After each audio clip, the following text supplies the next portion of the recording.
All right. So thank you for joining today. I just wanted to start off by letting you all know that this webinar will be recorded. So if you need to go back and review it, that's your option. And this also makes me note that can everyone please mute your lines if you are not speaking? Great. So as many of you know, I'm Carl Baloney, Director of Government Affairs at AIDS United. Also presenting today are Nana Khanna, the Executive Director of the Positive Women's Network, and Drew Gibson, our Policy Associate at AIDS United. We'll close with Q&A session at the end. So yes, please, for anyone else that just joined, please mute your phone line in the meantime. But I want to warmly welcome you to our AIDSWatch orientation webinar that's designed for our state coordinators. First of all, thank you for... All right, it's Carlton Smith. I just wanted to announce I was on the line. Oh, thank you. Thank you. So first of all, thank you for agreeing to serve as a state coordinator. You're one out of approximately 20 state coordinators who we depend on as leaders for your delegation. And you've all been picked because of your expertise and experience in advocacy, so we're really thankful. As I mentioned, we're lucky to have Nana Khanna, who's been a partner not only to AIDSWatch, but to the HIV community writ large. She has a great resume. I think you all know her very well. She serves on the National Steering Committee, including the U.S. People Living with HIV Caucus, and was appointed to PACHA in 2010, to name a few of her accomplishments. Nana, could you say a few words about why you believe AIDSWatch is important and what they should expect at this event? Sure. Thanks so much, Carl, and thanks everybody for joining us. I know that many of you are experienced AIDSWatch attendees, and we are really thrilled to be partnering as the U.S. People Living with HIV Caucus as partners on AIDSWatch for, I think this is the 4th year now, that we've been working with AIDS United and in collaboration with the Treatment Access Expansion Project to really ensure that participation by and for people living with HIV is strong throughout the entire AIDSWatch process. So, so making sure that people living with HIV really have a voice in kind of defining the policy agenda and priorities, that we are supported and organized to participate effectively, that a diversity of us are represented in terms of AIDSWatch participation, and certainly that a diversity of folks who are going to be most impacted by these policies are in D.C. at the end of March to talk to their legislators, especially those who are from the communities that will be most impacted. So as you all know, AIDSWatch is a really important event every year, but in many ways I think it hasn't been more important than this year in a while. And so I think we're all aware of the political environment, many attacks coming on our communities, on communities most impacted by HIV. Most recently, yesterday, you know, we saw it happen with Title IX and kind of eroding protections for students of trans experience and students who are gender nonconforming, which could be really dangerous. So I just want to sort of emphasize for you all that we're really thrilled you all are coming. We appreciate your commitment to this process. It's never been more important for us to be there in D.C. meeting with our legislators. You know, there's a very new Congress, a lot of folks who are not familiar with many issues of the HIV community, many of our programs, and we also have an administration that is not very familiar with our issues as well, which may or may not be a good thing. But this is really an opportunity for us to organize our folks, you know, over the next month and a half or so to have a robust presence there. And so I think if you wouldn't mind going to the next slide, Carl, I think one of the things we really wanted to emphasize for you all that we're hoping you will consider and focus on from the U.S. People Living with HIV Caucus is, as state coordinators, you are really the glue for a lot of people coming from your states. And many folks, you know, there are going to be people who haven't attended AIDSWatch before, who have never lobbied before, a lot of folks who are newly getting involved in advocacy, which is a beautiful thing. And then on the other hand, there are going to be folks coming who have been coming to AIDSWatch for a long time or are very experienced at talking to their legislators. We really want this to be an experience that is meaningful for everybody of any experience level coming to AIDSWatch. We need them engaged, especially newer folks, especially people of color, especially young folks, especially LGBT folks, who may have been like disengaged from these kinds of processes because they're younger or anything like that. So we really want you all to kind of hold this vision of creating an equal playing field for everybody from your states who is coming. And so I know that might feel like a big responsibility, but we are confident that you're up to the task. And so we wanted to sort of ask you for a specific set of a few things. Number one, to really try to reach out to everybody from your state who is coming to AIDSWatch before AIDSWatch with enough time that that people can communicate together. You may not be able to get together in person. States are big, but maybe you can convene a conference call or two to kind of make sure that folks are clear about not just logistics around AIDSWatch, but really, who the players are that they're going to be meeting with and talking to. You might not know who all your specific meetings are with, but you could easily go over something like your senator's background on some of these issues on a state level call so that people are prepared and on the same page. And then we also want to encourage you to think about doing some emails to your group of folks who are going to be coming so that they hear from you, they get used to hearing from you, they don't feel, they don't kind of show up and not know anybody at AIDSWatch.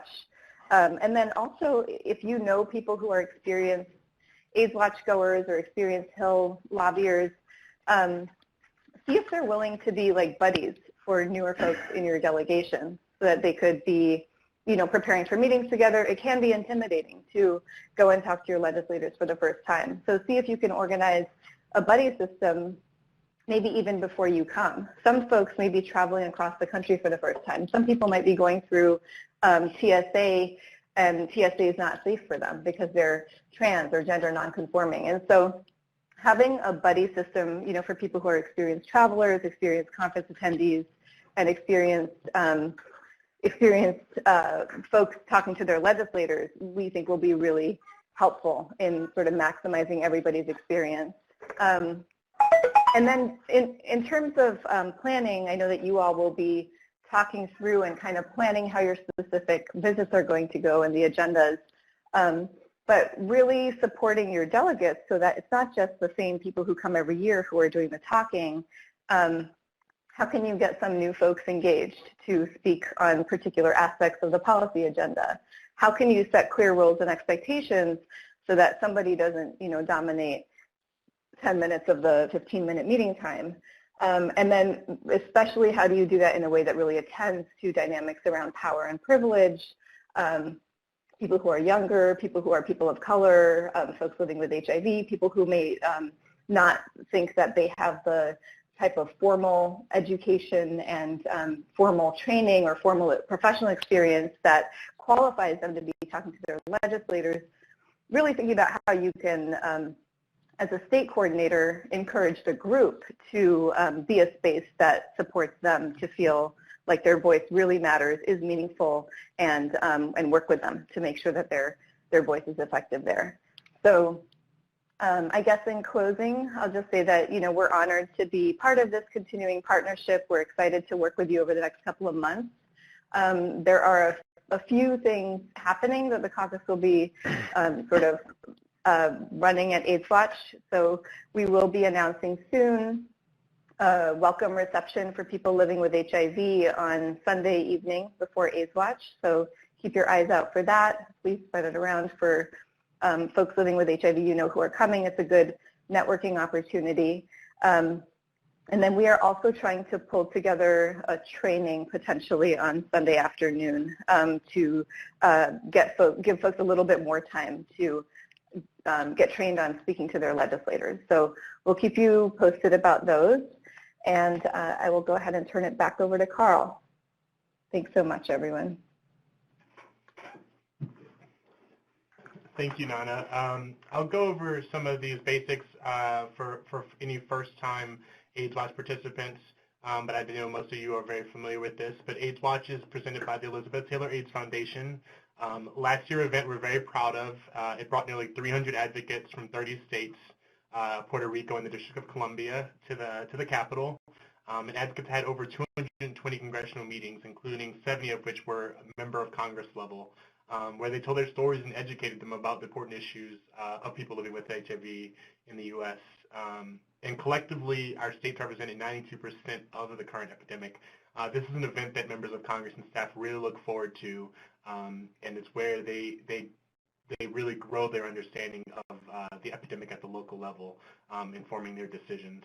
So AIDSWatch is implemented as a partnership between AID298, the Treatment Access Expansion Project, and the U.S. People Living with HIV Caucus.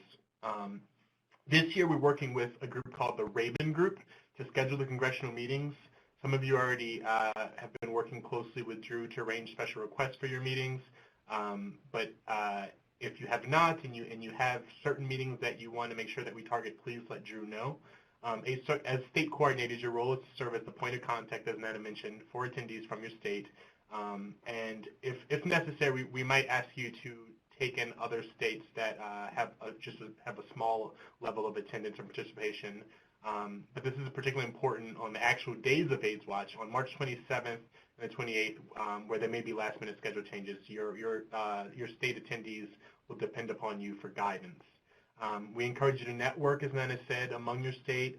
As many of the attendees are new to lobbying, they'll depend on your expertise and guidance, and your enthusiasm for why this is important. And our ultimate goal is to provide an inspirational educational experience for all, over 300, possibly reaching 400 attendees, while leveraging personal stories to make a difference in Congress. So let's see.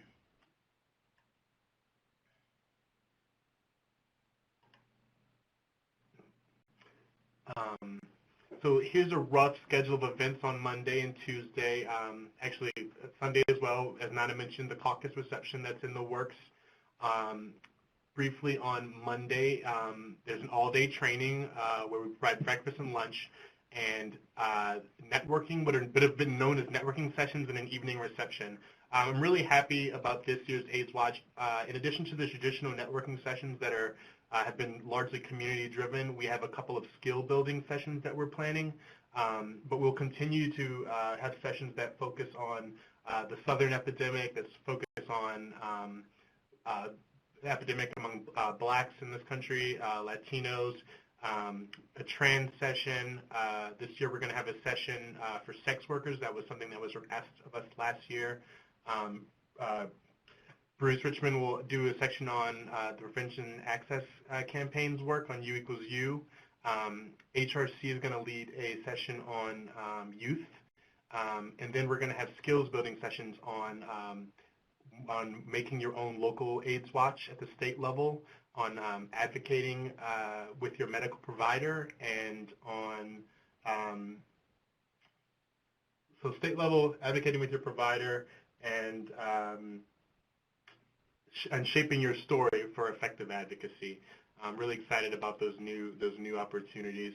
And then following the lunch and the check-ins on the Hill visits and the sessions, there'll be, as every year, the Positive Leadership Awards reception, where the caucus will recognize very impactful leaders, positive leaders in the community.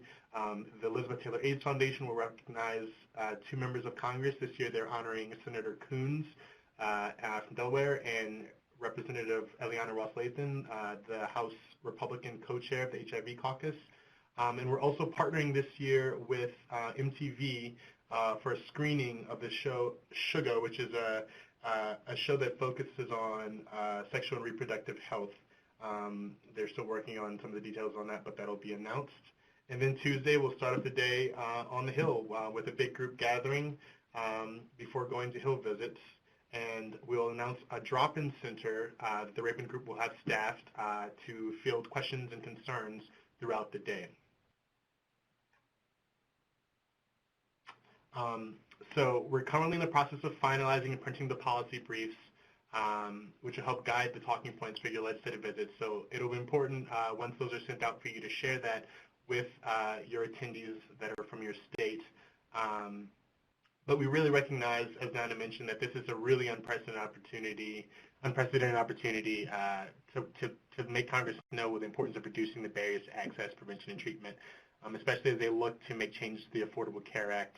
When we're in D.C. for AIDSWatch, they'll be in the middle of federal appropriations, so we'll get the opportunity to talk about the funding that's necessary for the Ryan White program, the importance of protecting Medicaid from protecting Medicaid expansion, and also protecting Medicaid from block granting or per capita caps, and ensuring that all the benefits that were provided by the ACA are maintained in whatever alternative that Congress institutes.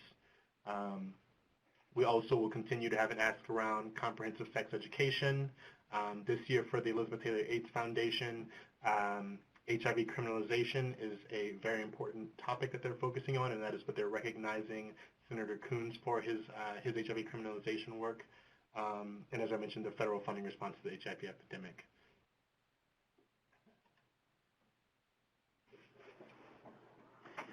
All right, thank you, Carl and Anna, for the wonderful overview of AIDSWatch. As Carl mentioned, my name is Drew Gibson, a policy associate here at AIDS United. I believe I've met or at least corresponded with most of you individually, and I look forward to seeing you again in a few weeks at the end of March. I want to briefly touch on your role as state coordinator, which includes encouraging your team and serving as a point of contact throughout the two-day event, keeping your advocates organized and making sure that everyone makes it to Hill visits on time. And lastly, we'd also invite you to participate in the debrief calls to help guide the planning for AIDSWatch next year after the event has wrapped up. I will now delve further into the issues, into the details of your responsibilities, particularly before and during the event.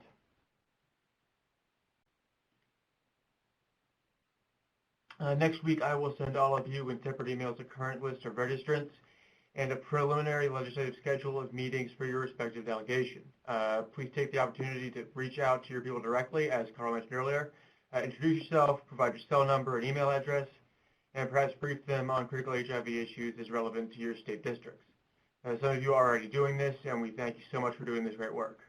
If I do not already have it, please provide me with your cell phone number in order to keep, so I can keep you abreast of updates and any scheduling changes. I will send you another round of schedules 1 week before the event, which should capture more accurately the actual schedule of Hill visits on March 28th. Of course, there may be changes up to the last minute, which is why it's so critical that we have your cell phone number.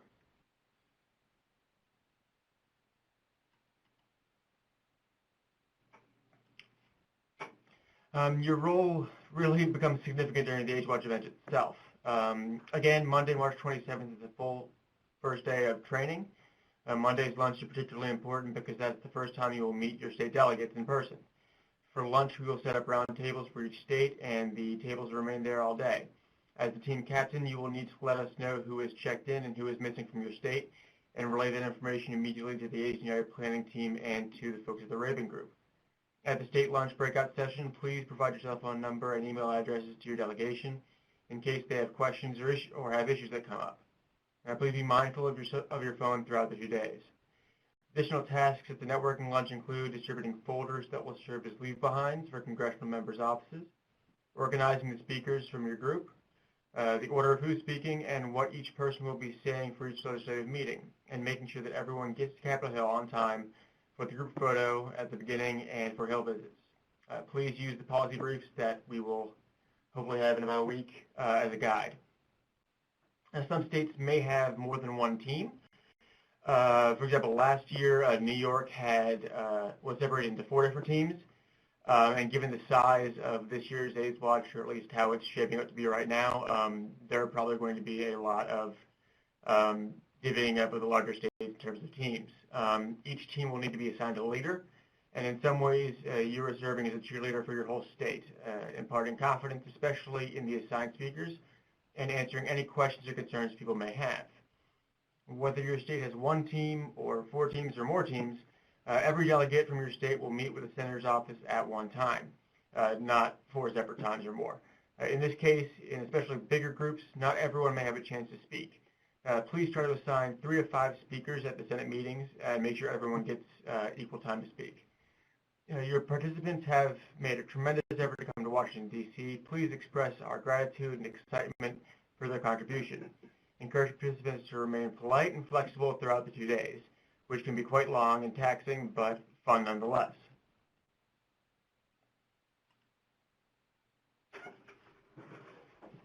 So again, as I mentioned earlier, the Raven group is working with us to schedule the hundreds of meetings that we're expecting to take place.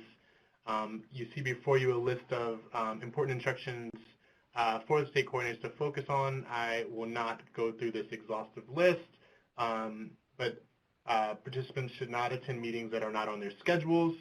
Offices on the House side are small, and staff can become frustrated with groups that are too large or unexpected participants. So that's one important thing that I wanted to highlight. If there's someone from your table who does not receive a schedule or is not registered, please note their names and address and cell phone number and give them to our Congressional Help Desk that the Raven group will have on Monday at the hotel. Again, you are the contact person for your state delegation on the day of the event. So please bring your cell phone to the Hill and leave it turned on and vibrate if possible. And if one of your participants has special needs, please call it out for us, like something like a wheelchair or some kind of requirements if you have a deaf participant, we are able to make accommodations for that, deaf or blind.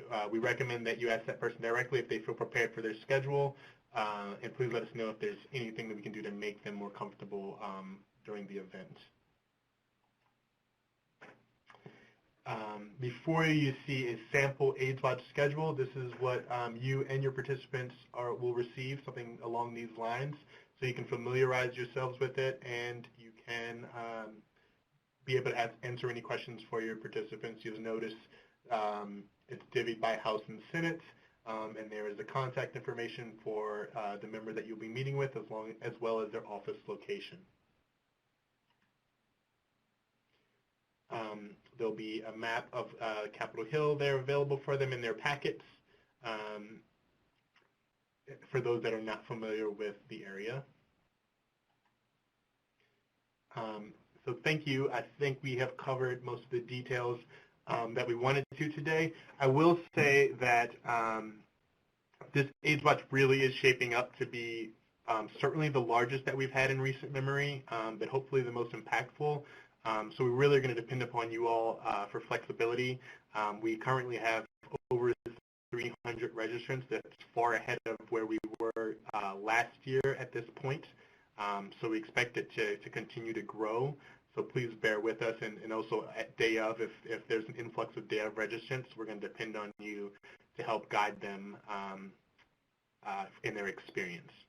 So we're ready to open it up for Q&A. If anyone has any questions, I'm happy to address it.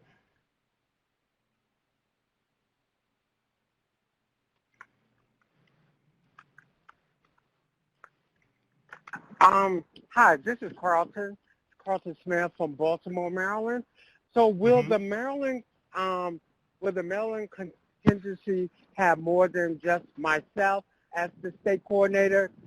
Because we have Western, Eastern, and Central Maryland as well. So I was wondering, will there be another coordinator other than myself with the state?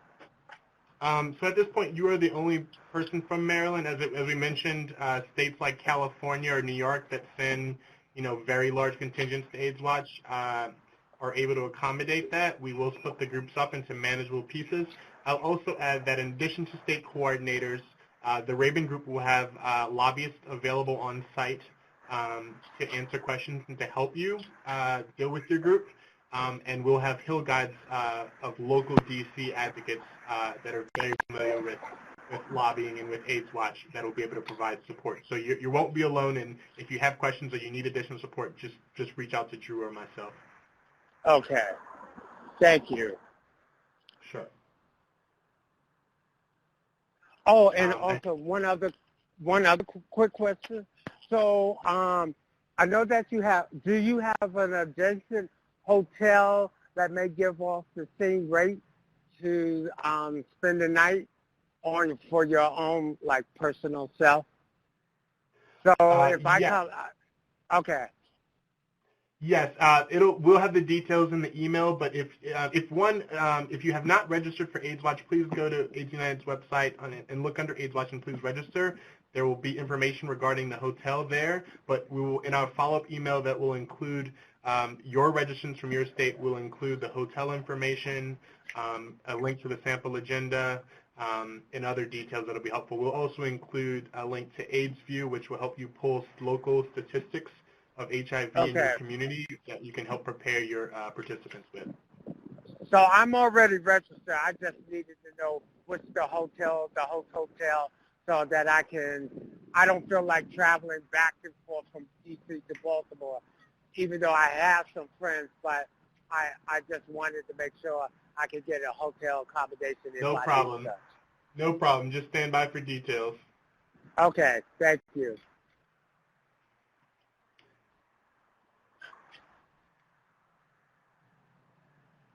So there are some questions in the chat box.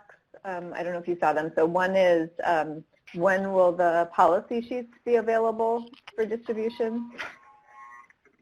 So the policy sheets we expect to be finalized by the end of, by the middle of next week. They will be available online. So you will get a link to that in an email as well.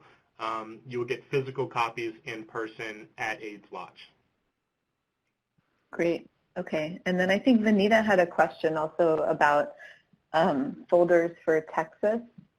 Vanita, I don't know if you're able to unmute and ask your question, or if you want me to just sort of rephrase it. So Vanita asked if there will be additional folders for distribution for meetings because the group is so large. I think you're saying if you have meetings that are, rather if you don't have scheduled meetings, Vanita, that you'd like to be able to drop them off to the rest of your delegation. Is that correct? I'll assume, and you can follow up. We will have a drop-in center on the Hill, as I mentioned, that will be staffed by the Rabin Group and most likely someone from 1898 as well, where you can field questions or concerns, and we can also make sure that we have extra folders there for drop-ins. Cool.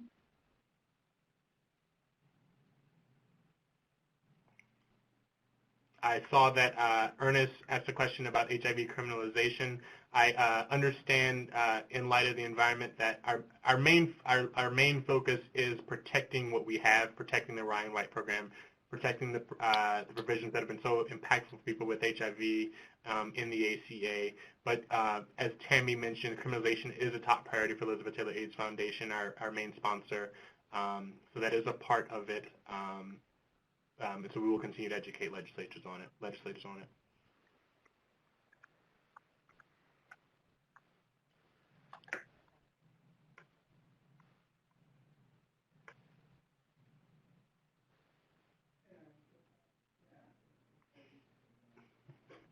If there are no other questions, I will close out the webinar. As I mentioned, this webinar has been recorded. It will be available for review, and you can reach back out with any questions on an individual basis. Thank you all so much for your time. Really appreciate it. Thank you. Thank you. Thanks. Thanks, Thank you. Everyone.